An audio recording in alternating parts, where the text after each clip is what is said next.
தேவனுடைய பெரிதான கிருபையினாலே நம் ஒவ்வொரு ஓய்வு நாளின் நிறைவு ஆராதனைகளிலும் தானியேல் புத்தகத்தின் சத்தியங்களை நம்ம தொடர்ச்சியாய் படித்து கொண்டு வருகிறோம். அதில் பரலோகத்தின் ஆண்டவர் தொடர்ச்சியாக நாம் நல்ல சத்தியங்களை படிக்கும்படியாய் தானியேல் புத்தகத்தின் தீர்க்க தரிசனங்கள் ஏற்கனவே வரலாற்றில் அது நடந்திருந்தாலும் இன்றைக்கு அந்த தீர்க்க தரிசனங்கள் எல்லாம் மீண்டும் உலகத்தில் நடைபெற போகிற சம்பவங்கள் என்பதை ஒவ்வொரு அதிகாரத்திலும் நம்ம நல்ல பாடங்களை படிச்சுக்கிட்டு வரோங்க. எத்தனை அதிகாரம் முடிச்சிருக்கிறோம் தானியேல்ல ஞாபகம் இருக்குதுங்களா? எத்தனை அதிகாரம்? 5 அதிகாரங்களை முடிச்சிருக்கிறோம். இன்னைக்கு 6வது அதிகாரத்தை படிக்கும்படியாய் ஆண்டுடைய சமூகத்தில் கடந்து வந்திருக்கிறோம். வாசிக்கிறவன் சிந்திக்க கடவன் என்ற தலைப்பில் நம்ம சத்தியங்களை தொடர்ச்சியாய் படித்து கொண்டிருக்கிறோம். அதில் இன்னைக்கு நம்ம படிக்க போகிற பாடம் 9வது பாடம். 9வது பாடத்தினுடைய தலைப்பு என்ன அப்படின்னா, தொழுகையும் அதனால் வரப்போகும் தொல்லையும் என்ற தலைப்பில் நம்ம ஒரு பாடத்தை படிக்க போகிறோங்க. தானியேல் 6வது அதிகாரம் ஏற்கனவே வரலாற்றில் நடந்த ஒரு நிகழ்வாக இருந்தாலும் தானியேல் 6வது அதிகாரம் மீண்டும் இந்த உலகத்தில் நிகழப்போகிற ஒரு சம்பவம் என்பதை நம்ம என்ன செய்ய போகிறோம்னா படிக்க போகிறோம். எப்பொழுதுமே நம்முடைய வழக்கம் தானியேல் புத்தகத்தின் வசனங்களை வாசித்து சம்பவத்தை புரிஞ்சுக்கிட்டு அந்த சம்பவங்களில் நமக்கான பாடம் என்ன என்பதை தான் நம்ம தொடர்ந்து படிச்சுக்கிட்டு இருக்கிறோம். தேவ ஆவியானவர் இந்த 6வது அதிகாரத்தை நமக்கு விலக்கி கொடுக்கும்படியாய் ஜெபத்தோடு கூட கடந்து போகலாங்களா? அப்பா பிதாவே, உங்கள் சமூகத்தில் வெறுமையான பாத்திரங்களாக வந்து நிற்கிறோம். தேவன் எங்களை வழி நடத்துங்கப்பா. உங்கள் கிருபையும் உங்கள் தயவும் எங்களை தாங்கட்டும். தானியேல் 6வது அதிகாரத்தை நாங்கள் படிக்க இருக்கிறோம். இந்த பகுதியில் தேவன் நாங்கள் புரிந்து கொள்வதற்கு என்ன சத்தியங்களை வைத்திருக்கிறீரோ அந்த சத்தியத்தை தேவன் வெளிப்படுத்தி கிருபையினாலும் இரக்கத்தினாலும் எங்களை தாங்கிக் கொள்ள வேண்டுமாய் மீட்பெரும் இரட்சகரமாக இருக்கிற இயேசு கிறிஸ்துவின் புண்ணிய நாமத்தில் ஜெபிக்கிறோம். எங்கள் ஜெபம் கேளும் நல்ல பிதாவே, ஆமேன். கடந்த வாரத்துக்கு முந்தின வாரம் தானியேல் 5வது அதிகாரத்தை படித்தோம். பாபிலோனுடைய விழுகையை குறித்து படித்தோம். பாபிலோன் ஒன்று இருந்தது, அது கையில் பொற்பாத்திரம் வைத்திருந்தது. அந்த பொற்பாத்திரத்துக்குள்ளே என்ன இருந்துச்சுங்களாம்? மது இருந்தது. அந்த மதுவை பாபிலோன் ராஜா மட்டும் குடிக்கல, அவன் என்ன செஞ்சான்? சகல ஜனங்களுக்கும் குடிக்க கொடுத்தான். குடிக்க கொடுத்தனுடைய விளைவு என்ன அப்படின்னா, அந்த பாபிலோன் தேசம் கவிழ்க்கப்பட்டது என்பதையும் யார் பாபிலோனை கவிழ்க்க வந்தார்கள் என்பதை பற்றியும் நம்ம கடந்த வாரத்துக்கு முந்தின வாரத்தில் படித்தோம். ஸோ அதே போல் கடைசி காலத்திலும் ஒரு பாபிலோன் வரப்போகுது. அந்த பாபிலோன் உலகத்தில் இருக்கிற சகல ஜனங்களுக்கு எதை கொடுக்க போகுதுன்னு படித்தோம்? மதுவை கொடுக்க போகிறது என்பதை படித்தோம். ஆல்ரெடி அது கொடுக்க ஆரம்பிச்சிடுச்சு. மதுவில் தான் இன்னைக்கு இருக்கிறாங்க என்பதை நம்ம புரிஞ்சுக்கிட்டோம். அன்னைக்கு இருந்த பாபிலோனை கவிழ்ப்பதற்கு தேவன் ஒரு ராஜாவை ஏற்படுத்தினார். ஆவிக்குரிய பாபிலோனை கவிழ்ப்பதற்கும் ஆண்டவர் யாரை அனுப்புனார்னு படிக்கிறோம்? ராஜாக்களை அனுப்புகிறார் என்று சொல்லி படித்தோம். அந்த ராஜாக்கள் யாருன்னு பார்த்தோம்? நம்ம தான். தேவ ராஜ்யத்தை ஸ்தாபிக்க போகிறவர்கள் அவருடைய பிள்ளைகள் தான். பாபிலோனை கவிழ்த்து அவங்க தான் ராஜ்யத்தை என்ன பண்ணுவாங்க? ஸ்தாபிப்பார்கள் என்பதை 5வது அதிகாரத்தின் சத்தியங்களுக்குள்ளாக நம்ம படித்தோம். 6வது அதிகாரம் தானியேல் 6வது அதிகாரம் வசனம் 1 வாசிப்போம். சம்பவங்களை வாசித்து புரிஞ்சுக்குவோம். புரிந்து கொண்டு 28 வசனங்கள் இருக்கிறது. இந்த 28 வசனங்களையும் சுருக்கமாக வாசித்து நம்ம அதில் உள்ள சத்தியங்களை தெளிவாக புரிஞ்சுக்கலாங்க. 6வது அதிகாரம் முதல் வாக்கியம் பாருங்களேன். ராஜ்யம் முழுவதையும் ஆளும்படிக்கு தன் ராஜ்யத்தின் மேல் 120 தேசாதிபதிகளையும் ராஜாவுக்கு நஷ்டம் வராதபடிக்கு அந்த தேசாதிபதிகள் கணக்கு ஒப்புவிப்பதற்காக அவர்களுக்கு மேலாக 3 பிரதானிகளையும் ஏற்படுத்துவது தரியுவுக்கு நலம் என்று கண்டது. இவர்களில் தானியேல் ஒருவனாய் இருந்தான். எந்த ராஜாவை பற்றி பேசுகிறாங்க? தரியு ராஜா. சரிங்களா? எந்த ராஜ்யம்? எந்த ராஜ்யம்? மேதிய பெர்சியா. சரிங்களா? ஏன்னா பாபிலோன் 5வது அதிகாரத்தோடு என்ன பண்ணிடுச்சு? முடிஞ்சிடுச்சு. இப்போ எந்த ராஜ்யம்னா மேதிய பெர்சியா ராஜ்யம். இந்த மேதிய பெர்சியா ராஜ்யத்தில் ராஜா யார் அப்படின்னா தரியு. இந்த தரி என்ன செய்கிறார் அப்படின்னா, தேசம் சிறப்பாக இருக்க வேண்டும், ராஜ்யம் நல்லபடியாய் நடக்க வேண்டும் என்பதற்காக 3 பிரதானிகளை தேர்ந்தெடுக்கிறாரு. அந்த 3 பிரதானிகளுக்கு மேலாக யாரை வைக்கிறாரு? தானியேல். உங்களுக்கு ஒரு விஷயம் புரியுதுங்களா? ராஜ்யங்கள் மாறுது, ராஜாக்கள் மாறுறாங்க, ஆனால் ஒருத்தர் மட்டும் மாறவே மாட்டுறாரு. யாரு? ஏன் மாற மாட்டுறாரு இவர்? ஏங்க இவர் மட்டும் மாற்றமே சந்திக்க மாட்டுறாரு? ராஜ்யங்கள் மாறுது, ராஜா மாறுறாரு, எல்லாம் மாற்றத்தை சந்திக்குது. ஆனால் தானியேல் மாத்திரம் மாற்றத்தை என்ன பண்ணலை? சந்திக்கலை. ஏன் அப்படின்னா தேவன் அவருடைய ஊழியக்காரனை நோக்கத்தோடு வச்சிருக்கிறாருங்க. தானியேல் மூலமாக ஒரு பெரிய ஊழியம் நடைபெற வேண்டியதாக இருக்கிறது. அதற்காக தான் ராஜ்யங்கள் மாறினாலும் ராஜாக்கள் மாறினாலும் ஆண்டவர் தானியேல் நிர்பந்தமாக அந்த இடத்துல என்ன பண்ணியிருக்கிறார், வைத்திருக்கிறார் என்பதை நம்ம புரிஞ்சுக்கிறோம். மூன்றாவது வாக்கியத்தை பாருங்களேன். இப்படி இருக்கையில் தானியேல் பிரதானிகளுக்கும் தேசாதிபதிகளுக்கும் மேற்பட்டவனாய் இருந்தான். தேவன் எங்க வச்சாரு? மேற்பட்டவனா. தேவனுடைய பிள்ளைகள் தேவனுக்கு உண்மையா இருக்கும் பொழுது ஆண்டவர் தேவனுடைய பிள்ளைகள் எங்க தான் வைப்பாருங்களாம்? மேற்பட்ட இடத்துல தான் வைப்பாருங்களாம். ஒருபோதும் கீழே வைக்கிற தேவன் கிடையாது என்பதை நம்ம புரிஞ்சுக்கிறோம்.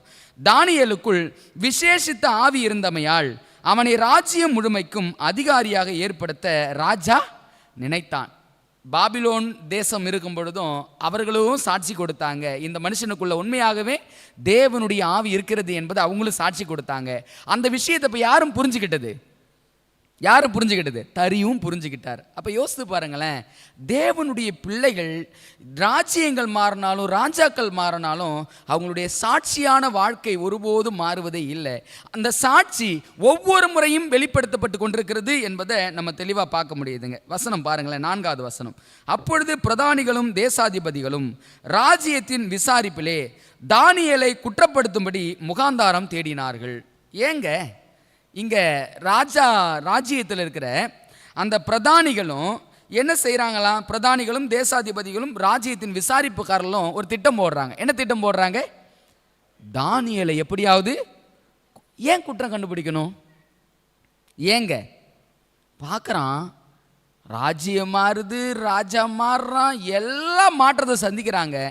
ஆனால் இந்த தானியேல் மட்டும் மாற்றத்தை சந்திக்கவே இல்லை. இந்த தானியேல் எல்லாருக்கும் மேலாக என்ன பண்ணி படிச்சிருக்கிறாரு? உயர்த்தப்பட்டு வச்சிருக்கிறாரு. இதை பார்த்த அந்த நாட்டு தேசாதிபதிகளும் அதை பார்த்த விசாரிப்புக்காரர்களும் என்ன செய்கிறாங்க அப்படின்னா, ஏதாவது ஒரு காரியத்தில் தானியேலை குற்றப்படுத்தும். அவங்க திட்டம் என்னன்னு பாருங்களேன். ராஜ்யத்தின் விசாரிப்பிலே தானியேலை குற்றப்படுத்தும்படி முகாந்தாரம் தேடினார்கள். ஆனாலும் ஒரு முகாந்தாரத்தையும் குற்றத்தையும் கண்டுபிடிக்க அவர்களால் கூடாதிருந்தது. ஏன்னா தானியேலுக்குள்ள தேவனுடைய ஆவியானவர் இருந்தபடியினால பியூர். தானியேல் எப்படி இருந்தார் அப்படின்னா சுத்தமுள்ளவனா இருந்தார். விசாரிப்பில் ஏதாவது ஒரு குறையை கண்டுபிடிச்சிடலாம், ஏதாவது ஒரு குறையை கண்டுபிடிச்சு இவன் மேல குற்றத்தை சுமத்தலாம் என்று சொல்லி அவர்கள் வகை தேடி கொண்டிருக்கிறாங்க. ஒரு குற்றத்தை பார்க்க முடிஞ்சிங்களா? முடியலைங்க. ஏன்? தேவனுடைய ஆவியானவர் இருக்கிறாரு. தேவனுக்கு தானியேல் உண்மையா இருந்தபடியினால தேவனுக்குரிய காரியத்தில் உண்மையா இருக்கிறவன் உலகத்தின் காரியங்கள் அவன் எப்படி இருப்பான்? உண்மையா இருப்பாங்க. அதுதான் தானியேலுடைய வாழ்க்கை நமக்கு சொல்லிக் கொடுக்குது. கீழே வாசிக்கிறேன். ஆனாலும் ஒரு முகாந்தரத்தையும் குற்றத்தையும் கண்டுபிடிக்க அவர்களால் கூடாதிருந்தது. அவன் உண்மையுள்ளவனாயிருந்தபடியால் அவன் மேல் சுமத்த யாதொரு குற்றமும் குறையும் காணப்படவில்லை. தானியேல் உண்மையுள்ளவனாய் இருந்தான் என்று சொல்லி வேதம் சொல்லுதுங்க. அப்பொழுது அந்த மனுஷர், நாம் இந்த தானியேலை அவனுடைய தேவனை பற்றிய வேத விஷயத்திலே குற்றப்படுத்தும் முகாந்தரத்தை கண்டுபிடித்தால் ஒழிய அவனை வேறு ஒன்றிலும் குற்றப்படுத்தும் முகாந்தரத்தை கண்டுபிடிக்க கூடாது என்றார்கள். என்ன புரிஞ்சுக்கிட்டாங்க? இவரை விசாரிப்பு காசு ஏதாவது காரியத்தில் இவரை குற்றம் கண்டுபிடிக்கலாம் அப்படின்னா அது முடியாது. ஏன் அப்படின்னா ஒரு குற்றத்தையும் இவர் செய்யலை. ஏன் செய்யலை அப்படின்னா இவர் எப்படி இருந்தார்? உண்மையுள்ளவராய் இருந்தார். அப்போ இந்த விஷயத்தில் குற்றம் கண்டுபிடிக்க முடியாதவன் அடுத்த விஷயத்தை செலக்ட் பண்ணுறான். அடுத்த விஷயம் எது அப்படின்னா இவன் தேவனுக்குரிய காரியத்தில் தேவனை தேடக்கூடிய வேத விஷயத்தில் இவனை குற்றப்படுத்தா மட்டும்தான் இவன் என்ன பண்ண முடியும்? குற்றம் கண்டுபிடிக்க முடியும். மற்றபடி இவன் மேல எந்த படி என்ன பண்ண முடியாது? சுமத்த முடியாது என்பதை புரிஞ்சுக்கிட்டவங்க ஒரு திட்டம் போடுறாங்க. திட்டம் என்னன்னு பாருங்களேன். வசனத்தை கீழே வாசிப்போம். 6வது வசனம். பின்பு அந்த பிரதானிகளும் தேசாதிபதிகளும் கூட்டம் கூடி ராஜாவினிடத்தில் போய் அவனை நோக்கி, தரியு ராஜாவே, நீர் என்றும் வாழ்க. இங்கே அவங்க சொல்லக்கூடிய காரியங்களை நம்ம கொஞ்சம் சிந்திப்போம். அப்படின்னா ராஜா கிட்ட போய், தரியு ராஜாவே நீர் என்றும் வாழ்க. 7வது வசனம். எவனாகிலும் 30 நாள் வரையில் ராஜாவாகிய உம்மை தவிர எந்த தேவனையானாலும் மனுஷனையானாலும் நோக்கி யாதொரு காரியத்தை குறித்து விண்ணப்பம் பண்ணினால் அவன் சிங்கங்களின் கெபியிலே போடப்பட ராஜா கட்டளை பிறப்பித்து உறுதியான தாக்கீது செய்ய வேண்டும் என்று ராஜ்யத்தினுடைய எல்லா பிரதானிகளும் தேசாதிபதிகளும் பிரபுக்களும் மந்திரிமார்களும் தலைவர்களுக்கும் ஆலோசனை பண்ணி கொண்டிருக்கிறார்கள். ஆதலால் இப்போதும் ராஜாவே, மேதியருக்கும் பெர்சியருக்கும் இருக்கிற மாறாத பிரமாணத்தின்படியே அந்த தாக்கீது மாற்றப்படாதபடி நீர் அதை கட்டளையிட்டு அதற்கு கையெழுத்து வைக்க வேண்டும் என்றார்கள். ராஜா கிட்ட வந்து சொன்னாங்க, 30 நாள் வரைக்கும் ராஜாவை தவிர வேற யாரும் என்ன பண்ணக்கூடாது, வணங்கக்கூடாது. இதை பிரதானிகள் எல்லாம் பேசிக்கிட்டு இருக்கிறாங்க, அதுவும் நல்லது தான். நீங்கள் என்ன செய்யுங்க அப்படின்னா, அந்த தீர்மானத்தை நிறைவேற்றி நீங்கள் என்ன செய்யுங்க, கையெழுத்து போடுங்க. அது என்ன பிரமாணம் அப்படின்னா, மேதியருக்கும் பெர்சியருக்கும் இருக்கிற மாறாத பிரமாணத்தின் அடிப்படையில். ராஜா கிட்ட இந்த செய்தி வருது. ராஜாவும் என்ன செய்கிறாரு பாருங்களேன், என்ன காரியம் செய்கிறாரு, தொடர்ந்து நம்ம வாசிப்போம். என்ன செய்கிறாருன்னு பாருங்க. அப்படியே ராஜாவாகிய தரியு அந்த கட்டளையை பத்திரத்துக்கு கையெழுத்து வைத்தான். தானியேலோ வென்றால் அந்த பத்திரத்துக்கு கையெழுத்து வைக்கப்பட்டது என்று அறிந்த போதிலும். இப்போ ராஜா அந்த பத்திரத்தை எழுதி கையெழுத்து போட்டு கட்டளையை கொடுத்தாரு. நோக்கம் ராஜாவுக்கு தெரியுமா? தெரியாதுங்க. ஏன்னா நோக்கத்தை யார் கொண்டு வர்றது? இந்த தானியேலுக்கு கீழாக இருக்கிற அந்த விசாரிப்புக்காரர்களும் பிரதானிகளும் தேசாதிபதிகளும் தானியேலை எப்படியாவது குற்றம் கண்டுபிடிக்கணும் அப்படின்னு சொல்லி அவங்க நோக்கத்தோடு வராங்க. அந்த நோக்கம் யாருக்கு தெரியல அப்படின்னா, ராஜாவுக்கு தெரியல. ராஜா என்ன நினைச்சுக்கிறாரு அப்படின்னா, சரி 30 நாள் தானே, நம்மளை வணங்குறது தானே, சரி ஏதோ ஒரு நோக்கம் இருக்கும் போல அப்படின்னு சொல்லி அவரும் கையெழுத்து போட்டு கட்டளையை கொடுத்துட்றார். கட்டளை கொடுக்கப்பட்டுச்சு. தானியேல் என்ன செஞ்சாரு? பைபிள் சொல்லுது 10வது வசனம், தானியேலோ வென்றால் அந்த பத்திரத்துக்கு கையெழுத்து வைக்கப்பட்டது என்று அறிந்த போதிலும் தன் வீட்டுக்குள்ளே போய் தன் மேல் அறையிலே எருசலேமுக்கு நேராக பலகணிகள் திறந்திருக்க. பலகணிகள்னா என்னங்க அர்த்தம்? எதுங்க? ஜன்னல். கேள்வி, நாட்டில் போட்டுக்கிற சட்டம் தானியேலுக்கு தெரியுமா தெரியாதா? இவர் எப்படி ஜெபம் பண்ணியிருக்கணும்? எப்படிங்க ஜெபம் பண்ணியிருக்கணும்? அறை வீட்டு கதவை பூட்டி ஜன்னல்களை அடைத்து அப்படி தானே ஜெபம் பண்ணியிருக்கணும். ஆனால் தானியேல் என்ன செய்கிறார் அப்படின்னா, எதை பற்றியும் யோசிக்கல. அவர் போனார், ஜன்னலை திறந்து வச்சார். எப்பொழுதும் வழக்கத்தின் அடிப்படையில் பலகணிகளை திறந்து ஜெபிக்கிறவர். அந்த நாளிலும் அப்படியே தான் அவருடைய மாறாத பழக்க வழக்கத்தின் அடிப்படையில் தொடர்ந்து செய்கிறார். செய்தனால என்ன நடந்திருக்குதுன்னு பாருங்களேன். அங்கே தான் முன் செய்து வந்தபடியே தினம் 3 வேளையும் தன் தேவனுக்கு முன்பாக முழங்காற்படியிட்டு ஜெபம் பண்ணி ஸ்தோத்திரம் செலுத்தினான். அப்பொழுது அந்த மனுஷர் கூட்டம் கூடி தானியேல் தன் தேவனுக்கு முன்பாக ஜெபம் பண்ணி விண்ணப்பம் செய்கிறதை கண்டார்கள்.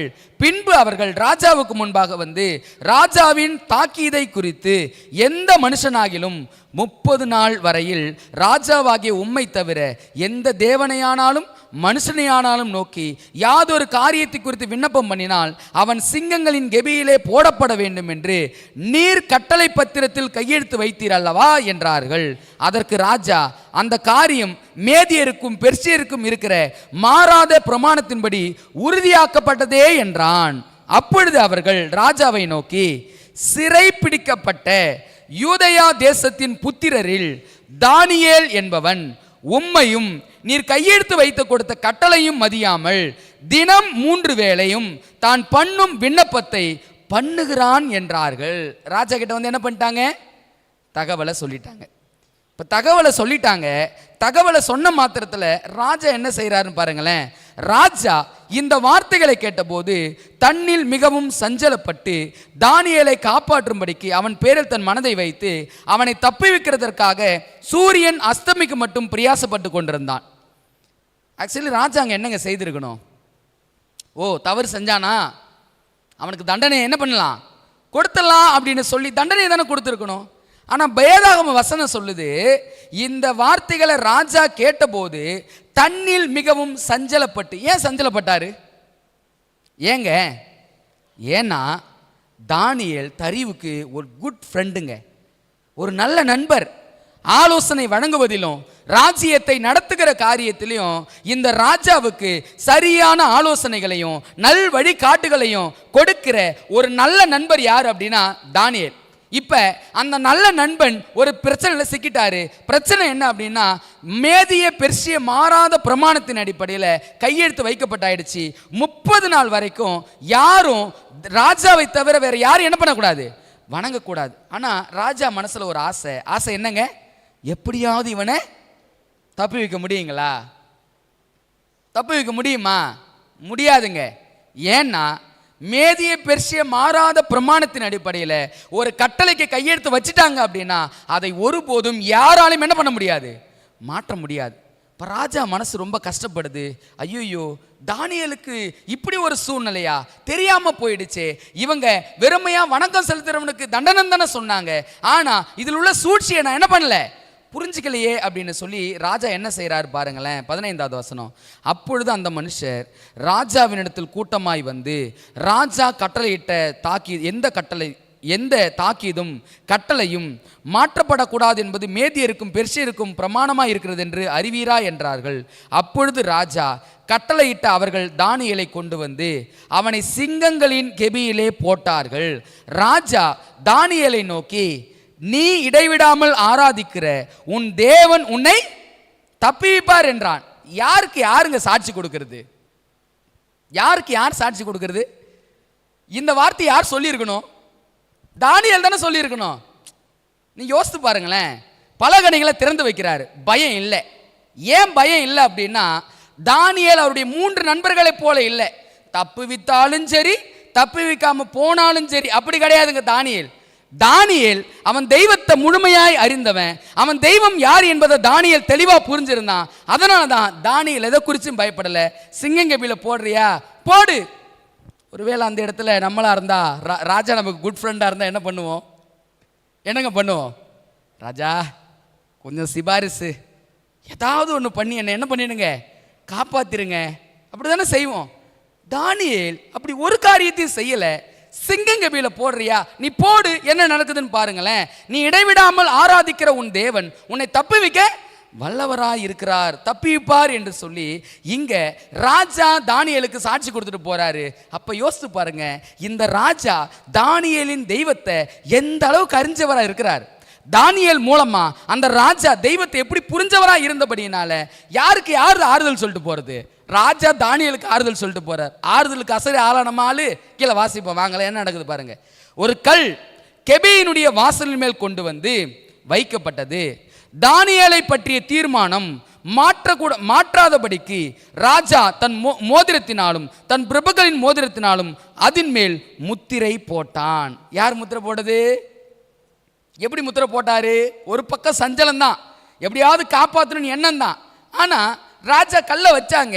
கல்லை வச்சுட்டு அங்க முத்திரை போட்டான் என்று சொல்லி பார்க்கிறோம். கீழே வாசிப்போம் பாருங்களேன். பின்பு ராஜா தன் அரண்மனைக்கு போய் ராம் முழுவதும் போஜனம் பண்ணாமலும் கீத வாக்கியம் முதலவைகளை தனக்கு முன்பாக வரவிடாமலும் இருந்தான். அவனுக்கு நித்திரையும் வராமற் போயிடுச்சு. முத்திரை வச்சவர் வீட்டுக்கு போய் சந்தோஷமா சாப்பிட்டு தூங்கி இருக்கணும்ல. ஆனா ஒண்ணுமே செய்யல, எந்த நபரையும் கிட்ட கூட சேர விடல. என்ன செய்யறாரு அப்படின்னா, தனியாகவே இருந்து கொண்டிருக்கிறாரு. நித்திரையும் வரல. ஏன் அப்படின்னா, அவருடைய சிநேகிதன், அவருடைய நண்பர், நல்ல ஆலோசகர் எங்க இருக்கிறாரு? சிங்கத்தின் கெபியில் இருக்கிறார். இவருக்கு ஒரு நம்பிக்கை, கண்டிப்பா உன் தேவன் தப்பி வைப்பார், மாற்று கருத்து இல்லை. ஆனா என் நண்பனுக்கு இப்படி ஒரு சூழ்நிலை வந்துருச்சு, என் மூலமாவே இப்படி ஒரு சதி திட்டத்தை தீட்டிட்டாங்களே அப்படின்னு சொல்லி ராஜா நைட்டு ஃபுல்லா தூங்கலங்க. என்ன நடக்குது அடுத்தது பாருங்களேன். 19. காலமே கிழக்கு வெளுக்கும் போது ராஜா எழுந்திருந்து சிங்கங்களின் கெபிக்கு தீவிரமாய் போனான். ஃபர்ஸ்ட் விடிஞ்ச உடனே ராஜா எங்க போறாரு? ஒருவேளை அவர் தூங்கவும் இல்லை, ஃப்ரெஷ்அப் ஆனாரா தெரியல, என்ன காரியத்தை செய்தாருன்னு ஒன்றும் புரியல. ஆனா அதிகாலமே வெளுத்த உடனே ராஜா எங்க ஓடுறாரு? சிங்கம் கெபிக்கு போறார். தீவிரமாய் போனாராம். என்ன பண்ணிருக்கிறாரு பாருங்களேன். ராஜா கெபியின் கிட்ட வந்தபோது துயர சத்தமாய் தானியேலை கூப்பிட்டு, துயர சத்தமான என்ன அர்த்தம்? துயர சத்தம் அப்படின்னு சொல்றாங்க, என்ன அர்த்தங்க? அழுதுருப்பாரோ? சரி வாசிப்போம், கீழே பாருங்க. துயர சத்தமாய் தானியேலை கூப்பிட்டு, தானியேலே ஜீவனுள்ள தேவனுடைய தாசனே. யாருங்க இந்த ராஜா? எப்படி தெய்வத்தை கடத்திருக்கிறான் பாருங்க இந்த தானியேல். ஒரு அந்நிய நாட்டு ராஜா சொல்றான், ஜீவனுள்ள தேவனுடைய தாசனே, நீ இடைவிடாமல் ஆராதிக்கிற உன் தேவன் உன்னை சிங்கங்களுக்கு தப்புவிக்க வல்லவராய் இருந்தாரா என்று தானியேலை கூப்பிட்டான். கேட்குறான், நீ இடைவிடாமல் ஆராதித்த உன் தெய்வம் உன்னை தப்பி வச்சாரா அப்படின்னு கேட்குறான். உள்ள இருந்து என்ன சத்தம் வருதுன்னு பாருங்களேன். அப்பொழுது தானியேல், ராஜாவே நீர் என்றும், என்னங்க இவர் தான் துயர சத்தத்தோடு கேட்குறாரு. தானியேல் மறுப்பு உத்தரவு எப்படி கொடுத்துருக்கணும்? ஆமா ராஜாவே அப்படிதானே சொல்லியிருக்கணும். இவன் யாருக்கு வாழ்த்துதல் சொல்றான்? ராஜாவே நீர் என்றும் வாழ்க. அடுத்தது கவனிங்களேன். சிங்கங்கள் என்னை சேதப்படுத்தாதபடிக்கு தேவன் தம்முடைய தூதனை அனுப்பி அவைகளின் வாயை கட்டி போட்டார். அது ஏனென்றால் அவருக்கு முன்பாக நான் குற்றமற்றவனாய் காணப்பட்டேன், ராஜாவாகிய உமக்கு முன்பாகவும் நான் நீதிகேடு செய்ததில்லை என்றான். தானியேல் சாட்சி சொல்றாரு. என்ன சொல்றாரு அப்படின்னா, தானியேலே நீ இடைவிடாமல் ஆராதிச்ச உன் தெய்வம் உன்னை தப்பி வச்சாரா அப்படின்னு கேட்கிறாரு. இவர் சொல்றாரு, என் தெய்வம் என்ன தப்பி வைக்காம வேற யாரும் தப்பி வைப்பாரு? ஏன்னா என் தெய்வத்துக்கு முன்னாடி நான் ஒரு குற்றத்தையும் செய்யல. இரண்டாவது, ராஜாவாகிய உனக்கு முன்பதாகவும் சரி உன் ராஜ்யத்துக்கு முன்பதாகவும் சரி நான் ஒரு நீதிகேடுமே செய்யல. நான் சுத்தமுள்ளவனாய் இருந்தபடியினால பரலோகத்தின் தேவன் அவருடைய தூதனை அனுப்பி என்ன செஞ்சாரா? சிங்கங்களின் வாயை. யார் அந்த தூதன்? யாருங்க தூதன்? தானியேல் 3வது அதிகாரத்தில் வாசிக்கும் பொழுது மனுஷகுமாரன் என்று சொல்லி பார்க்கிறோம். விடுவிப்பதற்காக தேவனே அந்த அக்கினியில இறங்கினார்னு சொல்லி பார்க்கிறோம். தானியேலுடைய உண்மைத்தன்மையை தேவனும் மனிதர்களும் அறிந்தபடியினால பரலோகம் தூதனை அனுப்பிச்சு அந்த தூதன் வந்து சிங்கங்களுடைய வாயை என்ன பண்ணிட்டாரு? நீங்க யோசிச்சு பாருங்க. இந்த சிங்கங்கள் இப்படி கெபியில போடும் பொழுது அந்த சிங்கங்களை ஒரு குறிப்பிட்ட நாள் உணவு எதுவும் கொடுக்கவே மாட்டாங்களாம். ஏன் தெரியுங்களா? போட்ட உடனே அவன் சாகணும் அப்படின்னா அந்த சிங்கங்களை நல்லா பட்டினி போட்டு வச்சிருப்பாங்களாம். பட்டினி போட்டு சிங்கம் கெபியில் போட்டாங்கன்னு வச்சுங்களேன், அடுத்தது வாசிக்க போகிறோம் எப்படி அந்த சம்பவம் நடந்திருக்குதுன்னு சொல்லி. ஒரு எலும்பு கூட மிஞ்சாத அளவுக்கு அந்த சிங்கங்கள் அவ்வளோ சேதப்படுத்துமா. ஆனால் தானியேல் உள்ள இருந்தாரு. தானியேல் சொல்றாரு, தூதனை அனுப்பி சிங்கங்களின் வாயை என் தேவன் என்ன பண்ணாரு? கட்டி போட்டார். இப்போ அடுத்தது வாசிங்களேன், 24 வாசிப்போம். தானியேலின் மேல் குற்றம் சாட்டின மனுஷரோ வென்றால் ராஜா கொண்டு வர சொன்னான். அவர்களையும் அவர்கள் குமாரரையும் அவர்கள் மனைவியையும் சிங்கங்கள் கெபியிலே போட்டார்கள். அவர்கள் கெபியின் அடியிலே சேரும் முன்னே சிங்கங்கள் அவர்கள் மேல் பாய்ந்து அவர்கள் எலும்புகளை எல்லாம் நொறுக்கி போட்டது. கேள்வி, ராஜா தானியேல் சிங்கம் கெபியில் இருந்தார், தூக்கிட்டார். ஏன்னா தேவனுக்கு உண்மையா இருந்தாரு. அவர் ராஜாவுக்கு எதிராகவும் அவர் எந்த நீதிகேடும் செய்யல. அவர் உண்மையா இருந்தபடியினால தேவன் அவரை சிங்கங்களுக்கு நடுவாக இருந்து காப்பாற்றினாரு. இப்ப சிங்கம் கெபிலிருந்து யார் தூக்கப்பட்டது? தானியேல் தப்பு வைக்கப்பட்டார், தூக்கப்பட்டார். இப்ப யாரை கொண்டு போய் போட்டாங்க? ராஜா கூப்பிடுறான்ல, யாரெல்லாம் தானியேல் மேல் குற்றஞ்சாட்டினானோ எல்லாரையும் கொண்டு வா. அவனை மாத்திரம் அல்ல, அவனுடைய மனைவி, அவன் பிள்ளைகள் எல்லாரும் என்ன பண்ணுவா? கொண்டு வா அப்படின்னு சொல்லி கொண்டு வந்து சிங்கம் கெபியில போட்டாங்க. இப்போ அந்த கெபியில விழுந்ததுக்கு அப்புறம் சிங்கம் அவங்கள சேதப்படுத்துச்சா? இல்லை, கெபியில விழாததற்கு முன்னே அவங்க போடப்படும் பொழுதே பாதியில் எகிரி அந்த சிங்கங்கள் சேதப்படுச்சுங்களா? அப்போ சிந்திச்சு பாருங்க, இந்த சிங்கங்கள்லாம் எவ்வளோ பசியில் இருந்திருக்கணும்ல, எவ்வளோ காரியங்கள் இருந்திருக்கணும்ல. ஆனால் நைட்டு முழுவதும் இரவு முழுவதும் சிங்கங்கள் அப்படியே தானியேலுக்கு காவல் காத்துக்கிட்டு இருக்குது. சிங்கங்கள் கிட்ட கூட தானியேல் கிட்ட கூட வரல. நான் நினச்சி பார்த்தேன், ஒருவேளை சிங்கங்களுக்கு ஏதாவது பைபிள் ஸ்டடி போயிருக்குமான்னு தெரியல. கொடுத்தாலும் கொடுத்துருப்பாரு நம்ம ஆள். ஏன் அப்படின்னா அப்படிப்பட்ட நபர் தான் பாருங்க, தேவனுடைய ஆவியானவர் இருக்கிறபடியினால அங்கேயும் ஒரு காரியங்கள் நடந்திருக்கும். ஸோ நம்ம தொடர்ந்து வாசிப்போம், கீழே வாசிப்போம் வாங்கலேன். அதே தானியேல் புத்தகத்தில் தொடர்ந்து வாசிக்க போகிறோம். 25. பின்பு ராஜாவாகிய தரியு தேசமெங்கும் குடியிருக்கிற எல்லா ஜனங்களுக்கும் ஜாதியாருக்கும் பாஷைக்காரருக்கும் எழுதினது என்னவென்றால், உங்களுக்கு சமாதானம் பெருக கடவது. என் ராஜ்யத்தின் ஆளுகைக்குள் எங்கும் உள்ளவர்கள் யாவரும் தானியேலின் தேவனுக்கு முன்பாக நடுங்கி பயப்பட வேண்டும் என்று என்னாலே தீர்மானம் பண்ணப்படுகிறது. அவர் ஜீவனுள்ள தேவன், அவர் என்றென்றைக்கும் நிலைத்திருக்கிறவர். அவருடைய ராஜ்யம் அழியாது, அவருடைய கர்த்தத்துவம் முடிவு பரியந்தமும் நிற்கும். தானியேலை சிங்கங்களின் கைக்கு தப்புவித்த அவரே தப்புவிக்கிறவரும் ரட்சிக்கிறவரும் வானத்திலும் பூமியிலும் அடையாளங்களும் அற்புதங்களையும் செய்கிறவருமாய் இருக்கிறார் என்று எழுதினான். தரியின் ராஜபாரம் காலத்திலும் பெர்சியனாகிய கோரேசனுடைய ராஜபாரத்தின் காலத்திலும் தானியேலின் காரியம் ஜெயமாயிருந்தது. இதோட இந்த தானியேல் 6வது அதிகாரம் முடியுதுங்க. இறுதியா தானியேலின் தேவனை குறித்து இந்த தரியு ராஜா நாட்டு மக்களுக்கு ஒரு செய்தி அனுப்புகிறாரு. அந்த செய்தி என்ன அப்படின்னா, தானியேல் வணங்குகிற தெய்வம் தான் உண்மையான தெய்வம். அந்த தெய்வம் தான் அற்புதங்களை செய்கிறவர், அடையாளங்களை செய்கிறவர், அதிசயங்களை செய்கிறவர். இவரை தவிர ஜீவனுள்ள தேவன் ஒருவரும் இல்லை என்று சொல்லி எப்படி நேபுகாத்நேசார் சாட்சி பகிர்ந்தாரோ, எப்படி மற்ற ராஜாக்கள் சாட்சி பகிர்ந்தார்களோ, அதே விதமாக யாரும் சாட்சி பகிர்ந்தது? தரியும் சாட்சி பகிர்ந்தார் என்று சொல்லி பார்க்குறோம். கிறிஸ்துவுக்குள் அன்பானவர்களே, இந்த 6வது அதிகாரத்தை நம்ம வாசித்து முடிச்சிருக்கிறோம். இந்த 6வது அதிகாரம் வரலாறு மீண்டும் திரும்ப போகிறது. நம்ம ஏற்கனவே வசனத்தை வாசிச்சிருக்கிறோம் பிரசங்கி புத்தகத்தில். பூமியின் சூரியனுக்கு கீழே பூமிக்கு மேலே புதுசாக ஒன்றும் நடக்காது.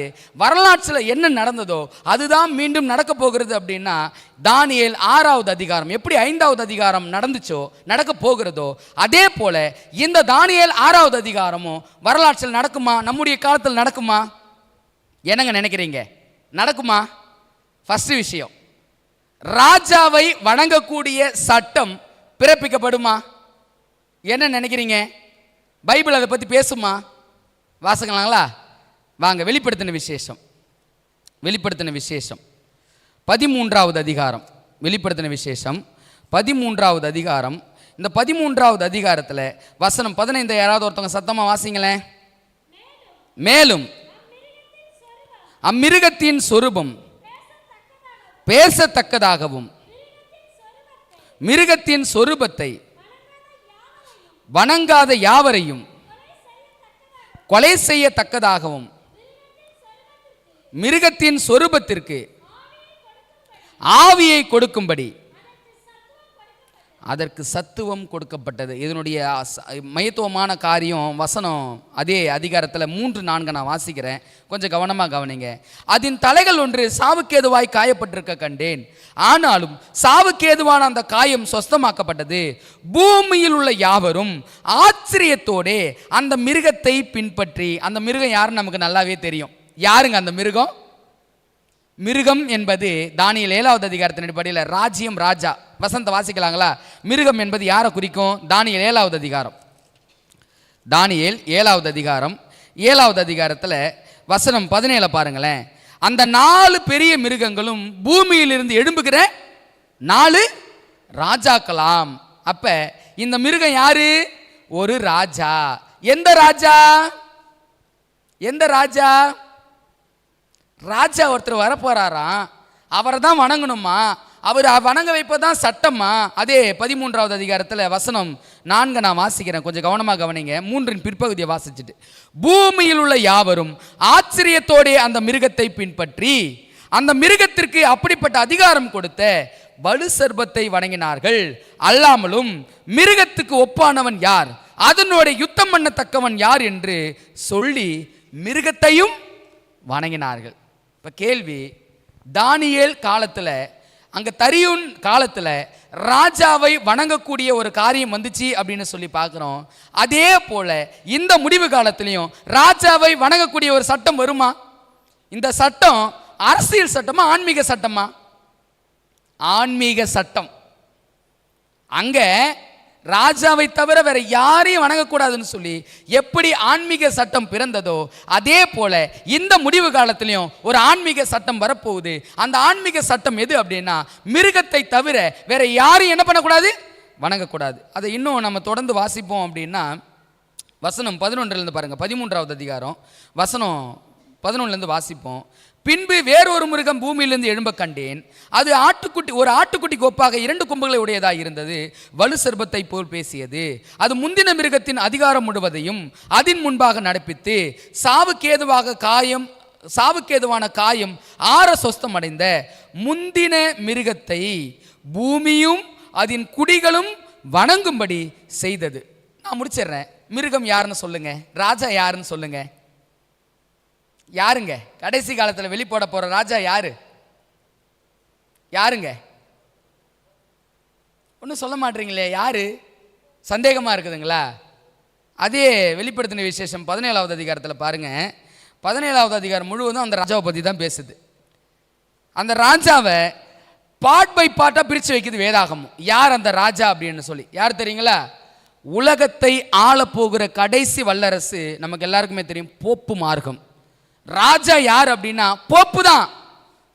போப்புவை வணங்கக்கூடிய ஒரு காரியம் தானியேல் காலத்தில் எப்படி ராஜாவை வணங்கக்கூடிய காரியம் வந்துச்சோ, அதே போல இந்த முடிவு காலத்திலையும் போப்பு ராஜாவை வணங்கக்கூடிய அந்த முறையானது இந்த உலகத்தில் அமல்படுத்த போகிறது என்பதை நம்ம கொஞ்சம் தெளிவாக புரிஞ்சுக்கணுங்க. அதில் இன்னும் சில காரியங்களை நம்ம யோசிப்போம் அப்படின்னா, ராஜாவை வணங்கக்கூடிய அந்த சட்டம் இந்த காலத்திலும் தொடர்ச்சியாக அது வரப்போகிறது என்பதை சொல்லி பார்க்குறோம். ஸோ இப்போ அந்த வணக்கம் வருகிற பொழுது அதை வணங்காதவர்கள் யாவரும் என்ன செய்யப்படுவாங்களாம்? கொலை செய்யப்படுவார்கள். தானியேல் காலத்திலையும் ராஜாவை வணங்காதவங்களுக்கு என்ன சட்டம், என்ன தண்டனை? கொலை செய்யப்படுகிறது. எப்படி கொலை செய்யப்படும்? சிங்கக்கேபியில் போட்டு அவங்களை கொலை செய்யப்படுகிறது. அப்போ அங்கே ஒரு மரண சட்டம், இங்கேயும் ஒரு மரண சட்டம். அங்கு ராஜாவுடைய வணக்கம், முடிவு காலத்திலும் ராஜாவுடைய வணக்கம். இப்போ சொல்லுங்க, இந்த சம்பவத்திலிருந்து தப்புவிக்க என்னங்க செய்யணும்? நம்ம என்ன செய்யணும்? இந்த காரியத்திலிருந்து நம்ம தப்பிக்கணும். தப்பிக்க நம்ம என்ன செய்யணும்னு சொல்லுங்க பார்ப்போம். என்னங்க? இயேசுவின் மேல் உள்ள விசுவாசத்தையும் காத்துக்கொள்ளணும். ஒரு வசனத்தை வாசிக்கலாங்களா? பாருங்க, தானியேல் என்ன செய்திருக்கிறார் என்பதை வேதாகமம் சொல்லுது. தானியேல் வெற்றி பெற காரணம் என்ன அப்படின்னா, தானியேல் கிட்ட ஒரு பழக்கம் இருந்துச்சு. அந்த பழக்கம் என்ன அப்படின்னா, அவர் 3 வேளையும் என்ன செஞ்சார்? ஜெபம் செஞ்சார். 1 பேதுரு 4வது அதிகாரம் 7வது வாக்கியம். யாராவது ஒருத்தவங்க வாசிக்கிறீங்களா? 1 பேதுரு 4:7 வாசிங்களேன். என்ன நடக்குதுன்னு பாருங்க.